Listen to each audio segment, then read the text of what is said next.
Hello and welcome. I am the Suit&Tie Dip&ChewGuy, and this is a review of Rogue Wintergreen Chewing Gum. Not bubblegum, chewing gum.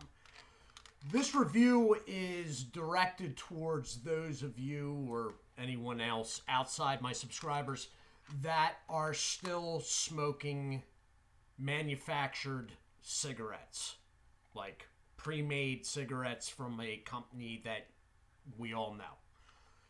You need to stop doing that. And you probably need to stop doing that like last month, last year, a decade ago.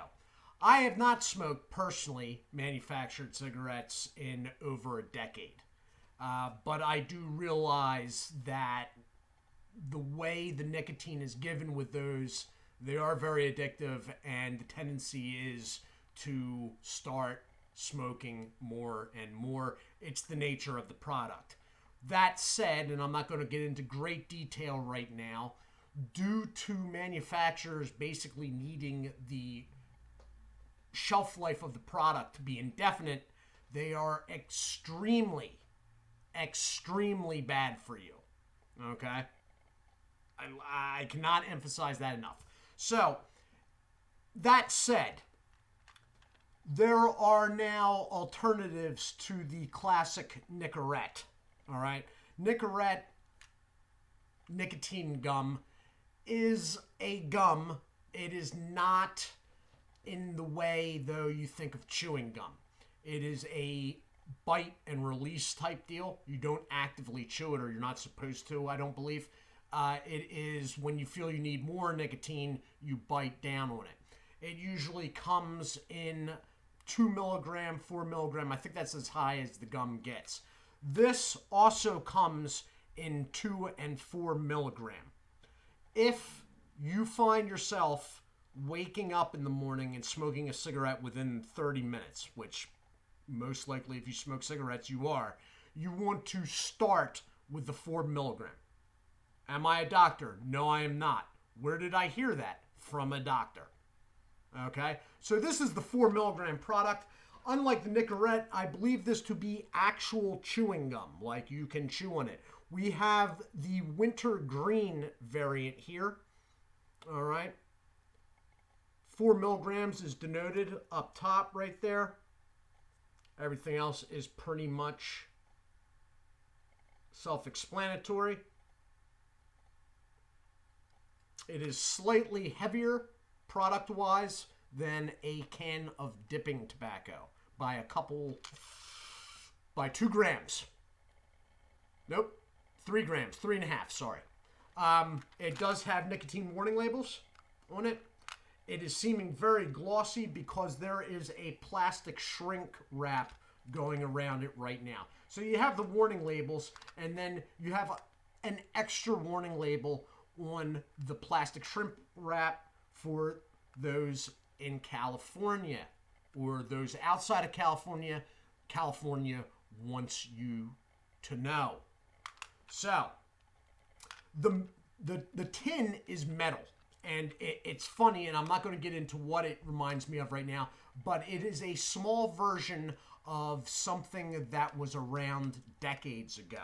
All right, something that I am familiar with, something that once, as a collector's piece, Hoss 304 sent me, which I will be showing at some point in the near future. So I'm going to cut off this shrink wrap because I am interested. Now, I got this at, I don't know if there's like a pull tab. There is a double perforation going down the one side, the side on this can with the barcode. So you're not going to be able to see it, but I will try using it. It's hard to get a... Oh, there it is. All right.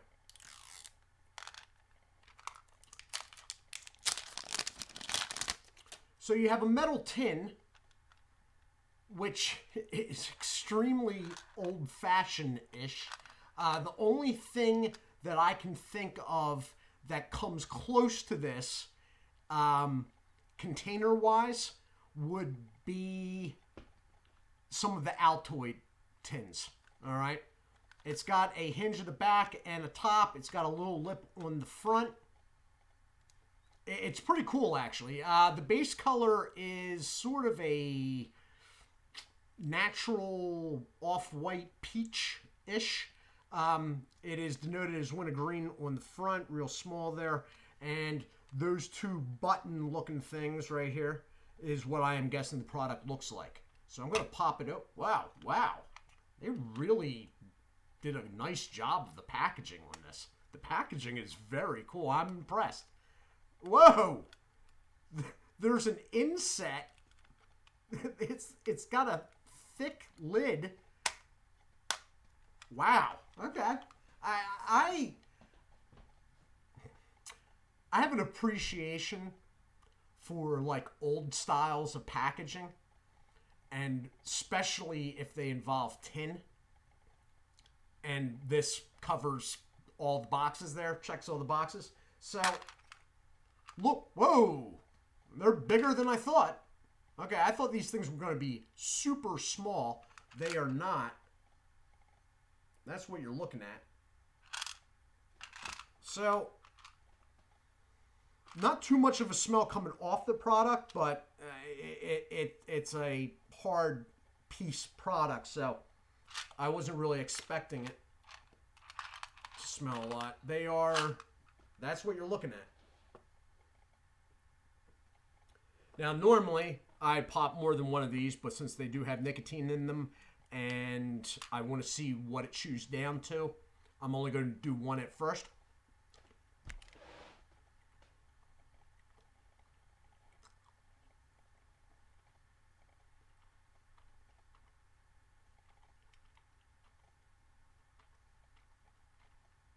It's pretty good, actually. Now, for those using other forms of tobacco, wow, it's really strong taste. It's not bad, though. It does have a little bit of a mouthfeel. Now, that could just be the wintergreen, though. But I guess, in theory, that could be nicotine, too. It chews down pretty small. Like, maybe 3/4 of a stick of Wrigley's, whatever. It's got a mouthfeel. I'm thinking that's not just the wintergreen. So as I was saying, those that use other forms of tobacco, I don't know, let's say dip. 4 milligrams is not going to cut it. But 2 of these might start cutting it. There's a lot of mouthfeel in this. Like a lot. Now, if this was snus, I would wonder about swallowing the byproduct of this. But it is chewing gum, and I'm not seeing anything suggesting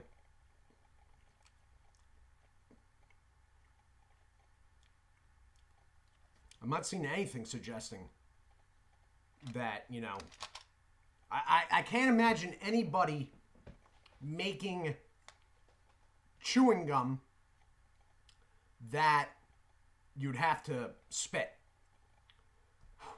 It has got some mouthfeel, though. And it's all over. Roof. It's got mouthfeel in places that you don't expect. I got it in my lip right now. And my mouth is watering. Like a lot.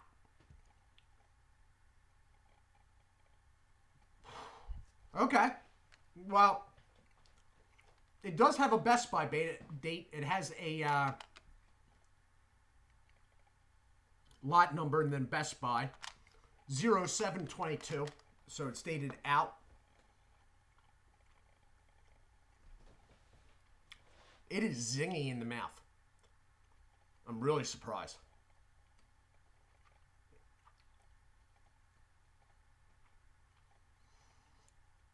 And to tell you the truth, I did not do anything before this video. I can feel the nicotine off this. And because it's chewing gum and you're treating it as chewing gum, saliva byproduct is all over the mouth, so you're getting mouthfeel in places that you're not expecting or used to getting it. For instance, far back top of the tongue, roof of the mouth, which isn't a problem until it gets to the soft part in between where your nasal cavity splits off. I'm finding that a little uncomfortable, to tell you the truth.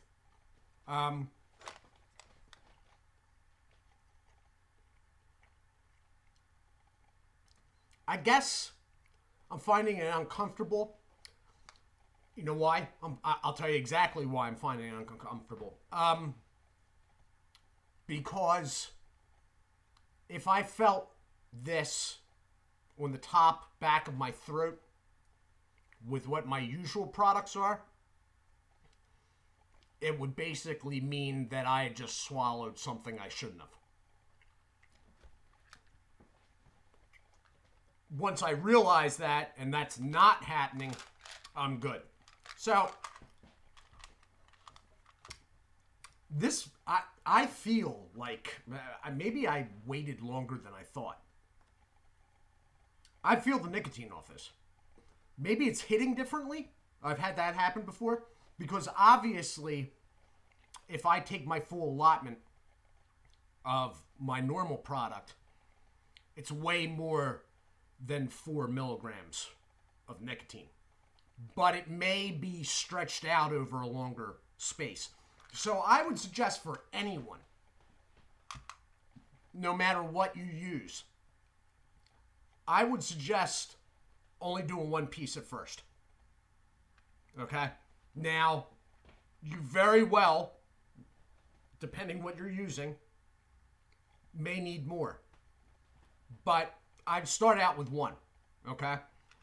For cigarette smokers, seriously, again, and this is not me being, trying to do some like preachy, like, I smoked manufactured cigarettes for probably 20 years, close to 20 years. You need to stop, okay? When I first started smoking manufactured cigarettes, they didn't have all the additives. And I actually was around to notice cigarettes changing, okay? It used to be that you could tell the difference, like blindfolded, between regular cigarettes, non-menthol cigarettes, between the brands. Like, you could blindfold me, hand me a cigarette, couple puffs, maybe not even a couple, one puff, and I tell you, this is whatever it is. And I can guarantee you, I'd get it right every time. Not that way anymore, okay?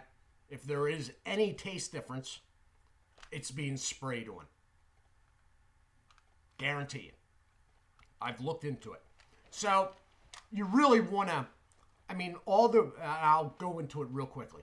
All the additives that are being added now, and there's like over 500 of them, it's to make the product have an indefinite shelf life. And the cigarette companies are like, oh, well, all these things are FDA approved. They're food grade. And they are telling the truth. In all likelihood, they are telling the truth. And they are FDA approved food grade ingredients. The problem with this is that at no point during the FDA testing of said ingredients did the FDA go, you know what? Let's light it on fire and inhale the smoke off it. You know what I mean? So you need to stop. And this is definitely somebody that's not used to anything in the mouth at all is definitely going to be like, whoa, what the heck? But this is plenty of nicotine and something to play with oral fixation wise for a cigarette smoker. Okay? You could have some success with this. You can actually chew it. It gets very small. Very small. But people that like chewing gum, I'm a bubble gum guy myself. Small pieces in the mouth that's sort of par for the course. So I mean, this is nothing less than a regular chewing gum experience. The wintergreen is pretty evident. It's Swedish, rather, not as in from Sweden, not Swedish. It's sweet-ish. All of Sweden was just like this guy. There's a lot of mouthfeel. And for somebody that's not used to anything in the mouth, like a cigarette smoker, that may be off-putting at first. But I'm not feeling sick at all, okay? It gave me pause there until I remembered, nope, you didn't just swallow byproduct off of, Red Man. So, this is plenty of nicotine, one piece, for a cigarette smoker, okay? If you wake up and smoke right off the bat, which most cigarette smokers do, so I don't even know why really that needs to be mentioned by any doctors, go with the 4 milligram, okay? And try, and there's plenty of other stuff too. I mean, I'm doing this, and this stands out from some of my other alternatives. This as a scale down, actually quitting all tobacco product. This isn't so much I want to sub out for something safer indefinitely. This is I'm looking to quit. And this may be your guy. It may be. You can play with it more than Nicorette, so I'm told. I have never personally myself used Nicorette. You can chew it actively. So the oral fixation deal is sort of subsided with that. The nicotine is definitely there strong enough. I actually feel a little jumpy. I'm thinking now that maybe I was pausing for a computer slowdown. I may have not had any nicotine for quite a while. I think it was longer than I was thinking it was. I can feel it, okay? In the mouth, it does calm down after a little while. So the initial release may be real strong. Maybe 4 milligrams, like all at close to at once. But it does subside and calm down a little bit. The mouthfeel starts going away. There's 20 pieces in here. Now, for a cigarette smoker, you're only going to need one of these, okay, at a time anyway. So basically, it's a pack. Now, as I may or may not have said, and I may not have, I got this at the Northerner. I'm not suggesting going to the Northerner. That said, this particular product, since it is no tobacco, does not have any extra taxes at checkout. So it is what they say, which is about $5 and change, which is cheaper than a pack of cigarettes at this point. But if you have a tobacco shop or other retail store that has Rogue products in it, I'd see if they could get this one for you. And with that, I am going to go because I can see my monitor here starting to freeze up, which means I'm overheating. Yeah, real bad. So this has been my review of Rogue Wintergreen Chewing Gum. Metal tin, 20 pieces. For cigarette smokers, one piece will be enough. For anybody else, I would suggest only starting with one. It's a pretty... I'm impressed. I'll be honest. I'm impressed. This is made by Rogue Holdings, LLC of Jacksonville, Florida. www.roguenicotine.com is the website. I am the Suit&Tie Dip&ChewGuy. I do hope you all are well. Do take care of yourselves. And as always, God bless.